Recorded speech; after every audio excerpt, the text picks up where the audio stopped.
Good morning, students. Myself Meenakshi from Sanskar Valley Public School, your bio teacher. So, in yesterday's class, we have learned about the various environmental conditions and what is ecosystem and what are the different kind of waste generated like biodegradable and non-biodegradable. So, today we're going to discuss about the ecosystem, its component, and what are the different kinds of organisms which interact with each other in the nature. Clear? So let's start with the ecosystem.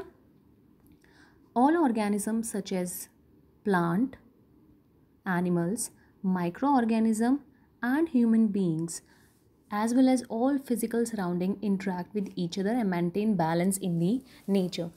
We already know this कि for example कल मैंने आपको एक classroom का example दिया था जहाँ पे आप भी हैं, मैं भी हूँ, बेंच हैं या चॉक बोर्ड है, चॉक है, कुछ इसमें लिविंग हैं, कुछ नॉन लिविंग है, राइट. सो ये जितने भी ऑर्गेनिज्म यहाँ पर हैं, जितनी भी हमारी सराउंडिंग है, ये आपस में इंटरेक्ट करती हैं और इसी तरह नेचर में एक बैलेंस बना रहता है. ठीक है.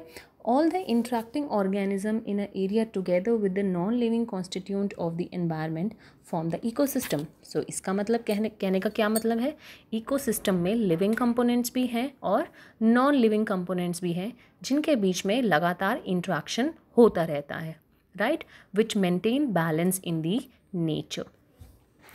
Thus, an ecosystem consists of biotic components comprising living organism and abiotic components comprising physical factors like temperature, rainfall, wind, soil and minerals. So you can say that the ecosystem को अगर हम components में divide करते हैं तो it is divided into two components.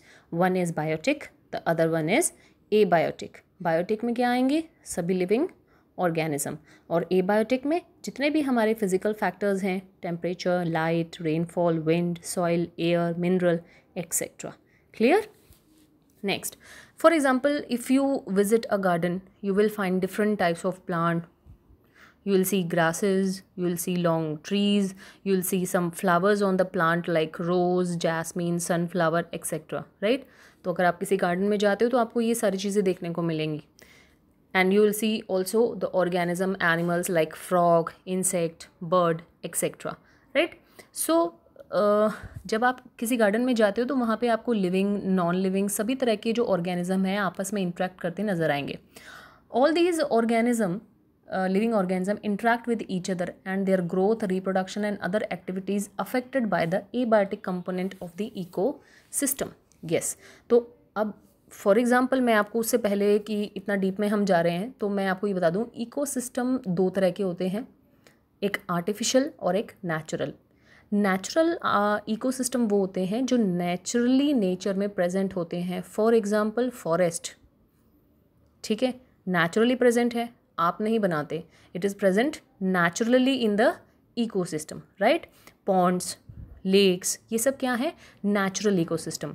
Artificial ecosystem which is made by human, जैसे कि gardens, park, crop field, खेत, वो आप कल्टीवेट कर रहे हो, वो नेचर में अपने आप नहीं बने हुए हैं, right. So these are artificial ecosystem. तो ये जितने भी ऑर्गेनिज्म हैं, अभी हमने गार्डन की बात चल रही थी जहाँ पे लिविंग ऑर्गेनिज्म भी हैं, नॉन लिविंग हमारे फिजिकल फैक्टर्स भी हैं, ये सब आपस में इंटरेक्ट कर रहे हैं और नेचर में एक बैलेंस बनाए हुए हैं. Clear. We have seen in earlier classes that organism can be grouped as a producer, consumer and decomposer.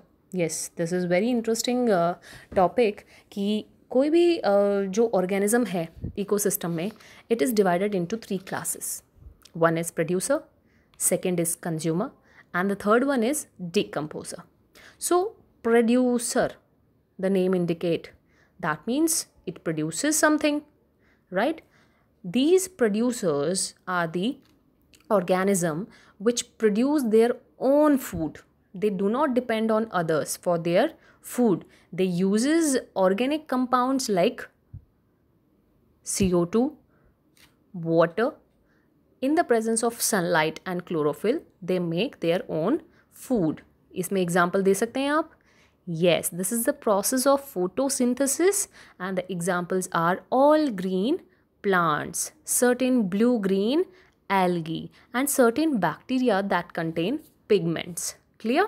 So organism that produces their own food using inorganic and organic substances are characterized as producers. So इसमें example क्या आएंगे? सभी green plants. You can see here the organism which can make organic compounds like sugar, starch from inorganic substances using the radiant energy of sun in the presence of chlorophyll. So examples are all green plants, certain blue-green algae which can produce the food by the process of photosynthesis comes under this category of the producer, right? So जो दूसरों पे depend नहीं होते वो producers होते हैं, ठीक है. अब वो ऑर्गेनिज्म जो दूसरों पे डिपेंड होते हैं they are said to be consumers. This organism which consume the food produced either directly from the producer और indirectly by feeding on another consumer. So you can say कि जो कंज्यूमर्स होते हैं वो दूसरों पे डिपेंड रहते हैं अपने फूड के लिए, चाहे वो डायरेक्टली हर्बीवोर्स पे डिपेंड करें या फिर दूसरे ऑर्गेनिज्म में जो ऑलरेडी कंज्यूमर है. सो consumer can be classed variously as herbivore, carnivore and omnivore and parasites. ठीक है. सो इसका मतलब ये है कि हम कंज्यूमर को 4 डिफरेंट क्लासेस में क्लासीफाई कर सकते हैं. Herbivores, number 1 is herbivores. Herbivores क्या होंगे? जो कि किस पे डिपेंड करते हैं? हर्ब्स पे यानी प्लांट्स पे. The organism which feed on producers are characterized to be herbivores. Example goat, cattles, right. Next, carnivores. Carnivores means those organisms which feed on flesh, meat. Example, tiger, wolf. Clear? Next, number 3, omnivores. Omnivores क्या होते हैं? Omni means both. The organisms which feed on plants as well as on flesh are characterized to be as omnivores. Example, cat, dog, human beings. They all are omnivores. And the last one is parasite. Parasite, you know very well, parasite are the organism which depend upon the living host. For example, lice. Lice यानी जू जो आपके hairs में पड़ जाती हैं. So they directly feed on the blood of the human being, right.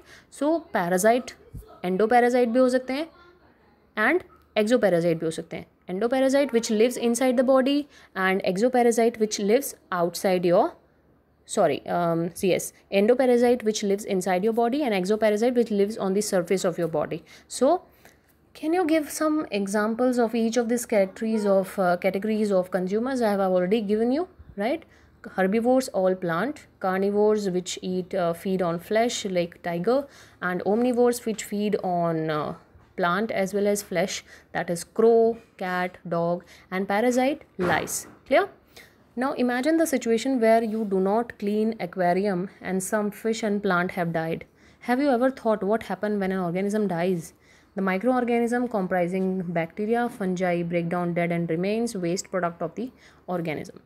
These microorganisms are decomposer as they break down the complex organic substances into simple inorganic substances that go deep into the soil and are used up once more by the plants.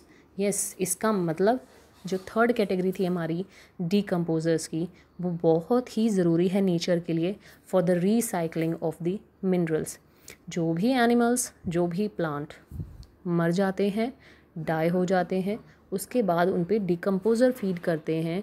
उन जो हमारे products हैं हमारी body में, जो complex organic substances हैं, उनको simple inorganic substances में तोड़ते हैं and these are nothing but the minerals which is again being used by the producers. Are you getting me? बेटा, जो भी डेड रिमेन्स होते हैं प्लांट के, एनिमल्स के, उन पे डिकम्पोजर फीड करते हैं, उससे मिनरल्स जनरेट होते हैं. ऑर्गेनिक को तोड़ के इनऑर्गेनिक सब्सटेंसेस बनाते हैं जिनको दोबारा से प्लांट अपनी रूट से एब्जॉर्ब करते हैं. Clear? Into the soil, from the soil. So what happens to the garbage and dead animals and plant in their absence? तो बेटा अगर decomposers ना हो, so what will happen? Will the replenishment of the soil will takes place? Mineral recycling होगी? नहीं होगी. चारों तरफ जो आप garbage देख रहे हो, क्या वो decompose होगा? ऑर्गेनिक मैटर डिकम्पोज होगा? No. It leads to so many diseases, it leads to foul smelling, बहुत सारी बीमारियां फैलेंगी, राइट.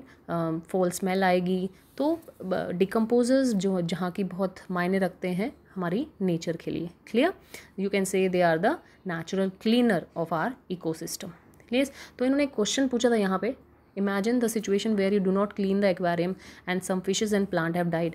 तो बेटा एक्वेरियम जहाँ पे आप देखते हो फिशेज होती हैं, छोटे छोटे प्लांट्स होते हैं, अगर वहाँ पे ऑर्गेनिज्म मर रहे हैं और वो एक्सक्रीट कर रहे हैं और वो चीज़ें क्लीन नहीं होंगी तो क्या होगा? ऑब्वियसली फिशेज जो हैं वो या प्लांट्स जो हैं they could have been died, right? So decomposers are very much necessary to clean the environment. So that's all for today's lecture. Hope you have understood all the concept which I have cleared you now. So see you in the next class. Stay home, stay safe.